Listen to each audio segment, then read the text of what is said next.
Hello, you guys, and welcome to Street Smart Investing. I'm Albert, and I'm here to talk about the software that I use for data, the financial data, that is. So, I use Webull.com. Oh, I thought I was connected. There it is. Okay, I'm connected. There we go. So, again, I'm not promoting this site. I don't get paid by these guys. I'm just saying, this is a good software that I use.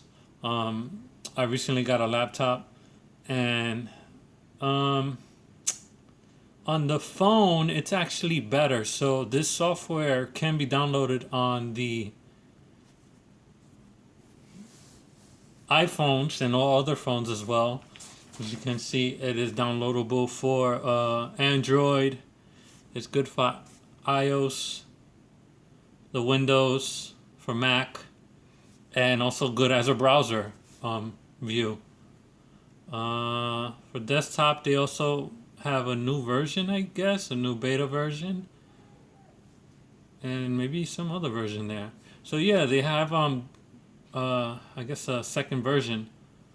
Let me see for Mac. I should have downloaded that one for Mac OS 10.1 version. Okay, so anyways, this is just proof to you guys showing that I use real-time data. My data is accurate, and I'm not like just making up these numbers and just being false about everything. Just to prove that I am true to what I talk about. So let's begin. I am I logged in? Let me see. So this is the homepage on Webull.com, Webull.com, and let's begin. Let's go into the markets.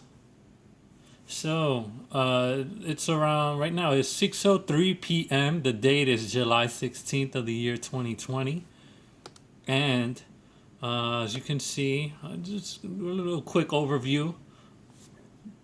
This is the overall market.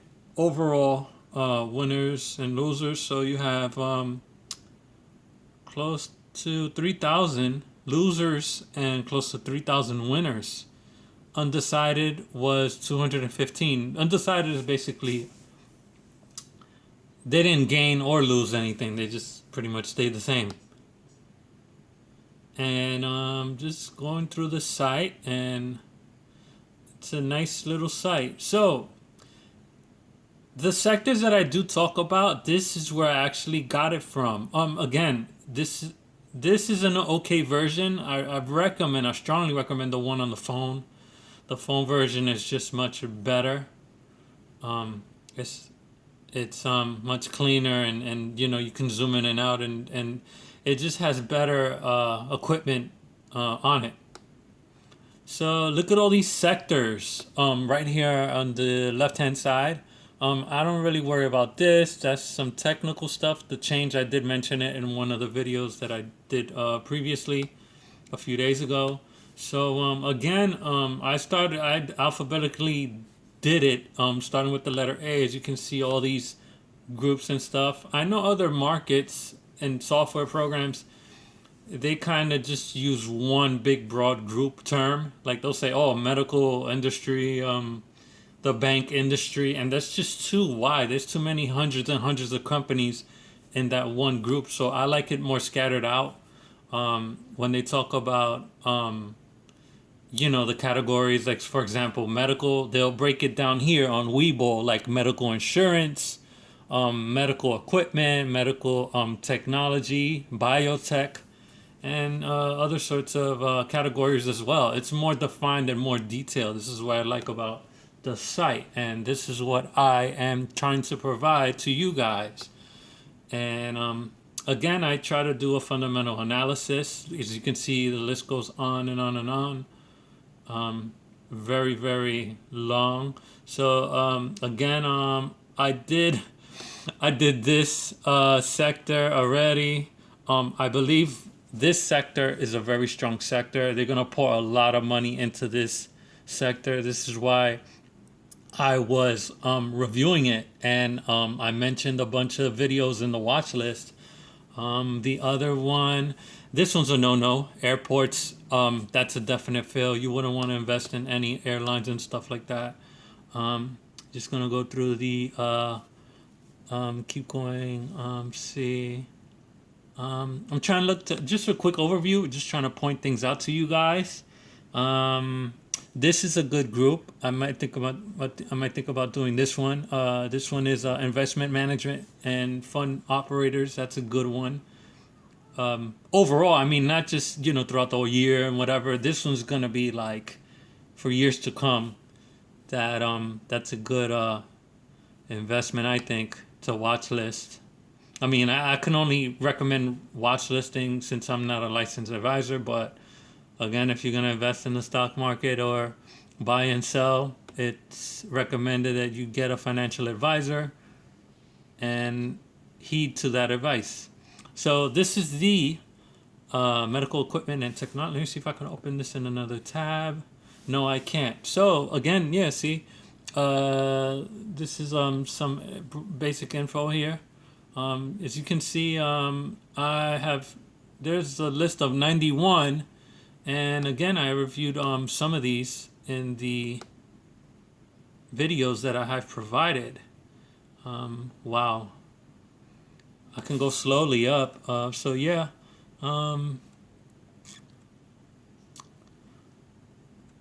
so these are the companies. This is how I organize. Well, I find the data and then I just kind of organize it. So I'm close to halfway done, and yeah, it's a nice site. So let's click on two companies that actually reviewed that are actually pretty good.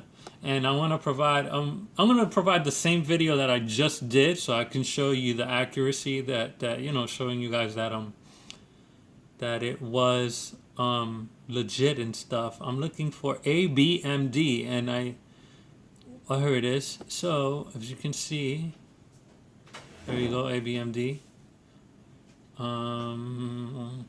See, it's at 273. So they lost 1.3%. You can see the market cap here. PE ratio is very, very high, like I mentioned in the video. This is the main sector that it's under, but it's also under healthcare equipment and supplies. That's the 1 year chart. No, sorry, 1 day chart. This is a 5-day chart. It's up and down, 1 month chart. This down here is the volume, the green and the red.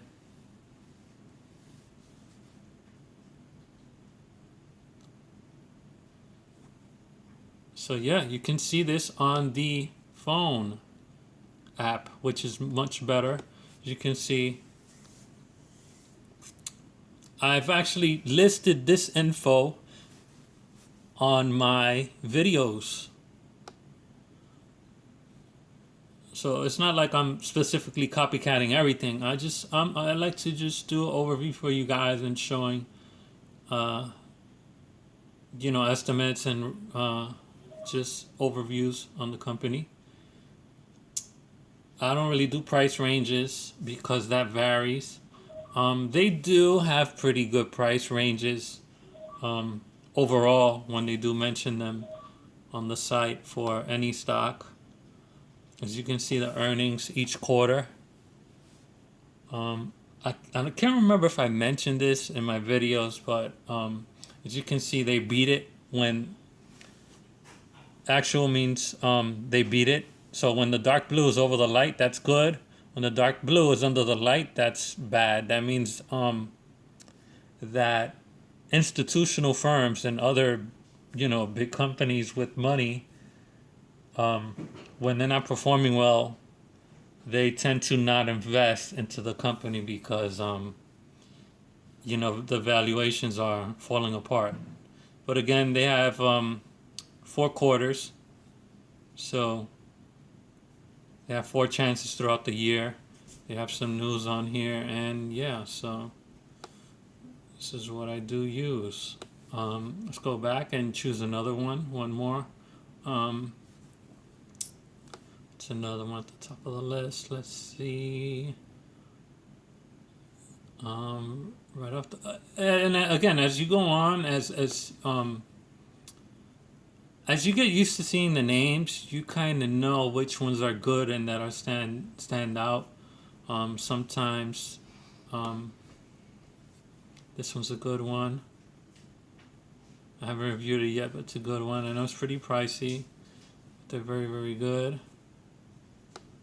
So again, they have you could click on these, but it'll take you like forever. And this is what I do in my videos.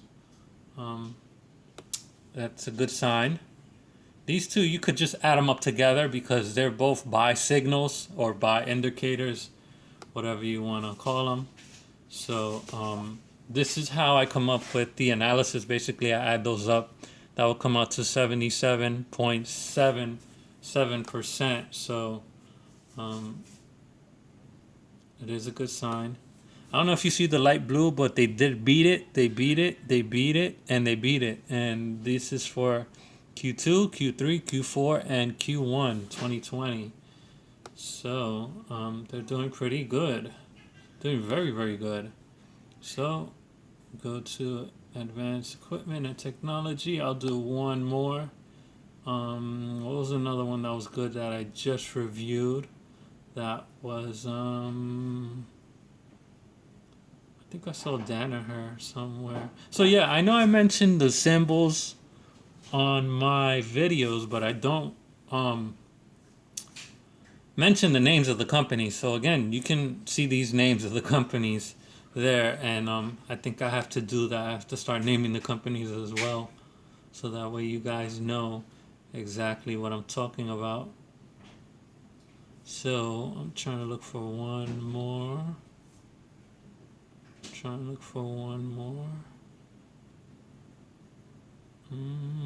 Where is it at?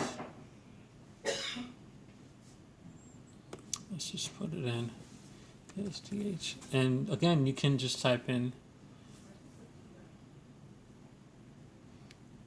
the symbol or the name of the companies. So this was a good one that I reviewed. $133 billion company. This is the 1 day, so they dropped. They don't show. Oh yeah, they do show the numbers on the right. So again, I like it for fundamental analysis, and that's pretty much it for the fundamental analysis. Let me go back to market. And so market overview.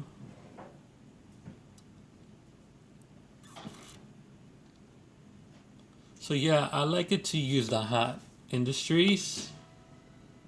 And you can also search for other industries if you have a favorite company. You're more than welcome to look it up yourself. But again, the reason I review it for you guys is, to understand more or less, because it's a lot to understand, and I break it down to you guys. So I recommend looking at this, which I mentioned. This is okay to look at every now and then, but this is better on the phone app because they show you more info. Like it says only last price change and change percentage, but on the phone for some reason they show you more information. This is why I mentioned the volatility and the range, because they show you that on the phone version, but I guess here they don't. So next up is that, and this is more for charting and day trading. This is just a sample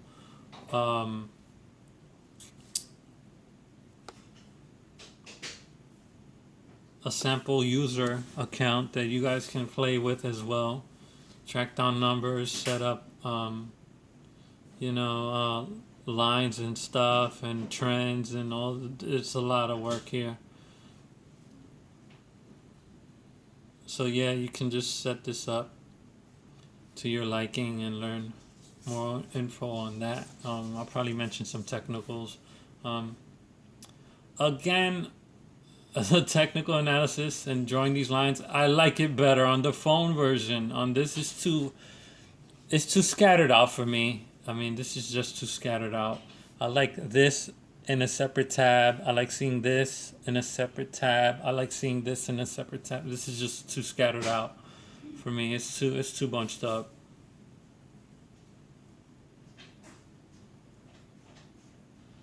So let me see. I went to watch list. I don't really have nothing on the watch list. I have that on my phone. So yeah, this is what else I show you guys. These are the financials. Can I maximize? Yes, here we go. So this is what I show you guys in my presentations.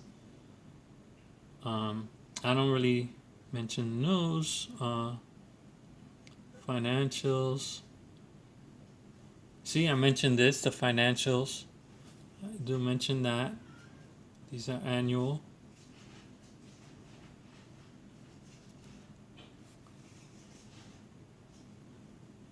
These are the income statements. And again, I like to show you guys the latest info. Usually I do it for the last quarter. I don't really do it for the year, but if I can't find the last quarter, I do sum up everything for the whole year. So everything is pretty accurate and on point. So I would expect for some people that watch my channel to know more or less, looking at this financial data, they should know more or less what some of that is.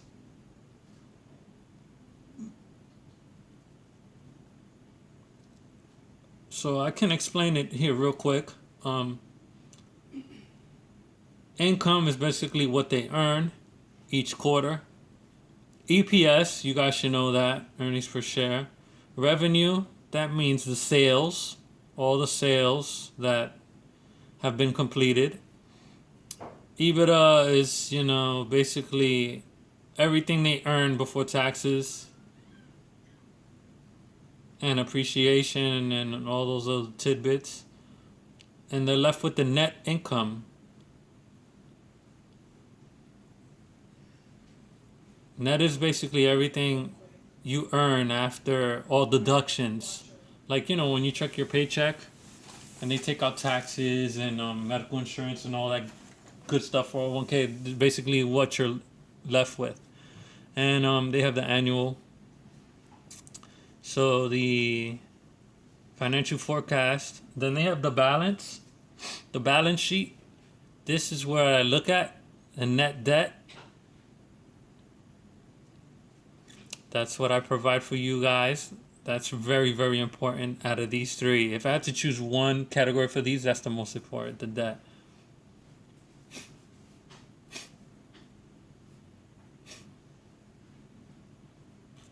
So you have the EPS I show you guys because that's most important. And then the cash flow, third category, I show you guys this part. Financial ratio, I don't think they show that on the phone. They show this part, the return on equity and return on asset, but it's just not categorized under financial ratio. It's under a different, it just shows it under this. It doesn't say financial ratio. It just shows it in in a box.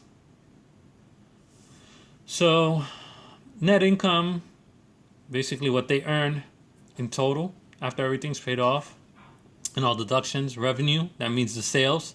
They have a bunch of words that they throw at you, and basically it just means something else. Operating income is what they spend to keep the business going. So then they have the balance sheet, total assets and total liabilities. I like this and I use this because I just subtract that from that, and that's how I get the debt when I show you guys the debt. The cash flow, operating, investing, and financing. This is a good part. So basically, when I do the cash flow, all these three are added Well, I added for the year because they give me yearly estimates. For some reason on the phone they don't show me quarterly. But yeah, this is all the info that is provided. Um, so that's pretty much all I have for you. I hope you enjoyed this video. So again, I will be talking about more about the industries and winning, um, stocks and winning categories and sectors. News, I don't really want to talk about that. You could always look that up. I'll mention something else real quick. The screeners.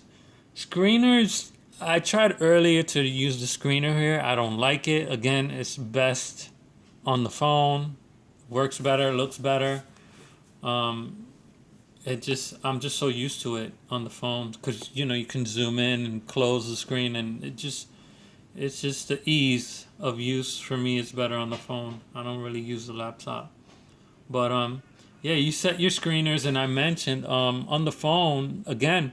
If you watch my previous video, you got to look for volatility where it says volatility, and you check it off. They'll say like volatility, a section there for volatility, and yeah, I think hold up.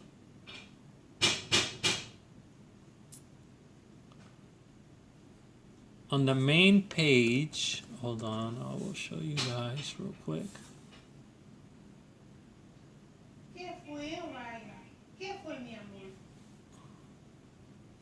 So yeah, on the market page, there is a section here real quick. Here we go for top gainers. Here we go, top gainers.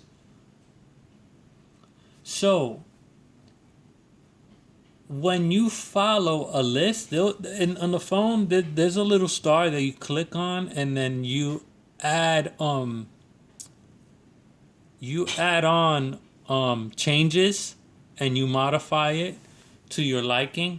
And again, when you click on either gainers or most active, there's a section there where it says, and it looks like what I showed you here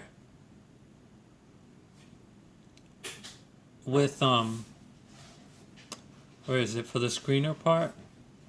So it shows you this, and so it'll show you something like this on the phone version, and then basically you just add right here price, and you want to add stocks that are here from $1 to like I think it's like $20 or like 25. But you see how high the volatility is for the cheapest stocks, and there's just no fundamentals in that, but there's a lot of technicals in that. So basically, that might be a bankrupt company in real life, but it's just still trading.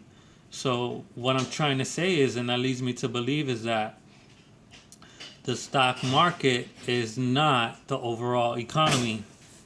So again, when you add the screeners, you want to have this, and I said that in my previous video. You want to have change. You want to have the volume. This is okay to have, but again, you want to see also range and range percentage. That's what you want to see for technicals when you are creating a watch list in the morning and you're day trading and doing charts, and you're buying selling the same day. So yeah, I just wanted to throw that out there. And that's pretty much it. Thank you for watching, and I will see you guys in the next one.